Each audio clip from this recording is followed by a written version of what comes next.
What's up, Get Better Basketball community? I'm Coach DeMarco, and this is Focused.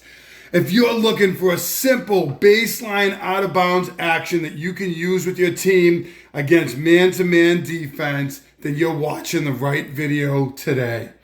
Pitchback baseline out-of-bounds action that's used by St. John's and Washington and many other basketball teams is something that can be used at all different levels, and it's an action I've used with my team successfully.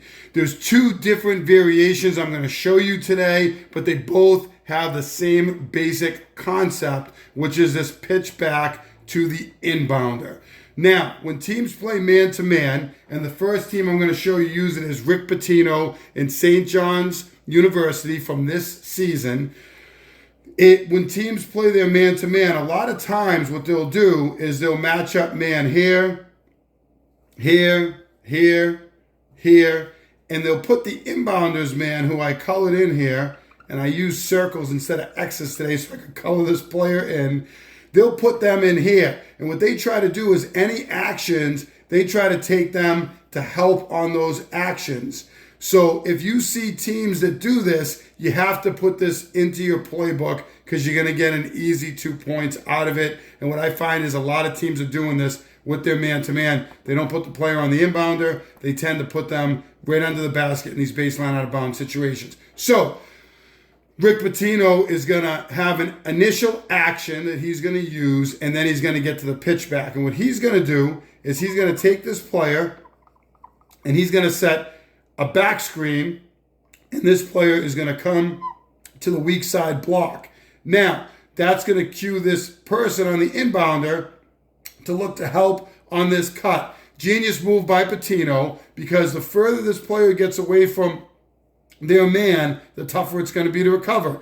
What they do is now they take this 5, and instead of popping them out to the corner, 3 is just going to throw to their outside hand, and then 3 is going to replace, and 5 is going to pitch that ball right back to them, and they're going to knock down an open three-pointer. It obviously puts this defender in a bind who's covering 5. They come out. If they jump out here, 5 is going to slip to the basket and get a layup out of it. And if they don't come out there, then they're going to get the open three-pointer. This initial action that Coach Patino uses is going to throw off this defender, and it's going to allow this pitch back to happen. The second clip I show you with Washington is going to be a little bit different. And then the one other thing I want to point out is this one is just going to work their way out to the wing to create space and take their defender out. So simple action you can use with your team, highly effective. Let's check out St. John's using this pitch back concept. So here is St. John's, and they're going to line up in a box setup. And I want to mention that there's obviously a lot that you can do out of this box setup. I've shared previous actions in the past. I'll drop a link in the description below to some of my other favorite box actions. For example, this player popping out to the corner, this player popping out, and you reverse the ball here, and then you get a screen down, and this player, the inbounder, to the corner for a 3. This is going to essentially be a very similar look with this inbounder coming to the corner, but it's just going to be a quick pass and a pitch back. So here's the initial action. We're going to get that diagonal back screen here, and that player is going to pop. Here's the person who's on the inbounder. They are going to work their way over here to take away that action. If I were you, I would use this with your team. I would set this screen. If you see teams that put this player here, because it's going to occupy them, going to get a quick pass out to this player. We're going to get a pass back. And you can see now this player's in a bind. If they come out hard, it could be a pass back. Or if they sit, it could be a shot. He's kind of in the middle. So this player's going to do a great job. Catch and shoot 3. And he's going to knock it down for an easy 3-pointer. Let's take a look at this one more time at full speed. We're going to get our diagonal screen. We're going to get our pass right out here, pitch back, and an open 3-pointer.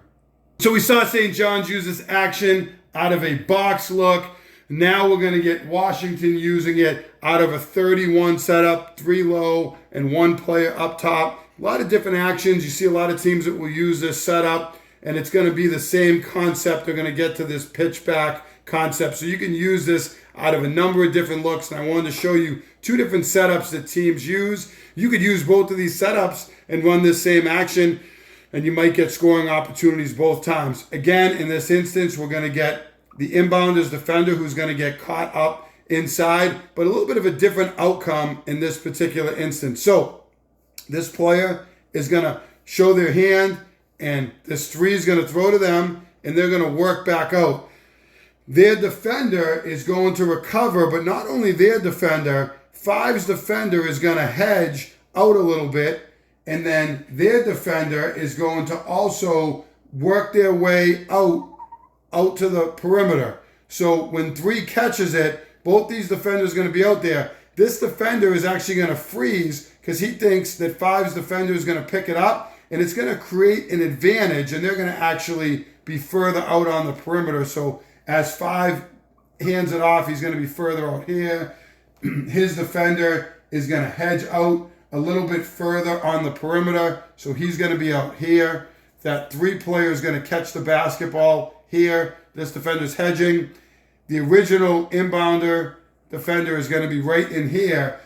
But what's going to happen is when this defender hedges, 3 is going to turn the corner and get downhill. Because his defender pauses for a second, it's going to create an advantage. Now, I want to point out before I get into this 4, really simple. They're just going to work their way out to the perimeter area on that inbound.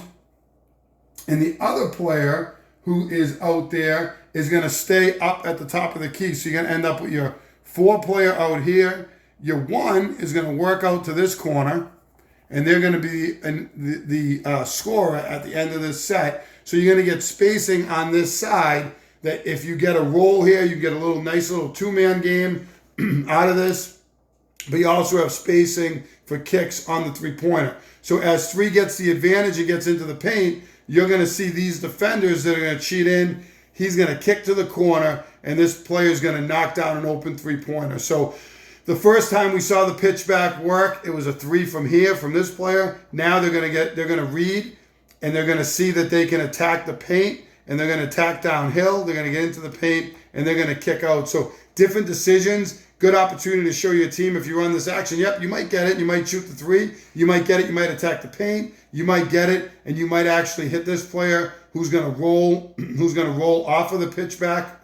Your five player who's going to roll off of the pitchback. So you might get different actions off it, and obviously this defender is going to have to try to roll with them, but initially they're hedging, so that's a good opportunity as well. Let's check out Washington using this pitchback concept. So I really like this view because you get to see how this player is just going to throw their hand up, and they're going to get the ball there. If this player cheats too much, they're just going to back cut, and they're going to get a layup at the rim. So this defender essentially has to be careful to not overplay this too hard, or you get that back cut. So he's going to put his hand up. Now, I wanted to show you. Here's the other player who starts in the paint. Here's the player at the top of the key, and here's the corner.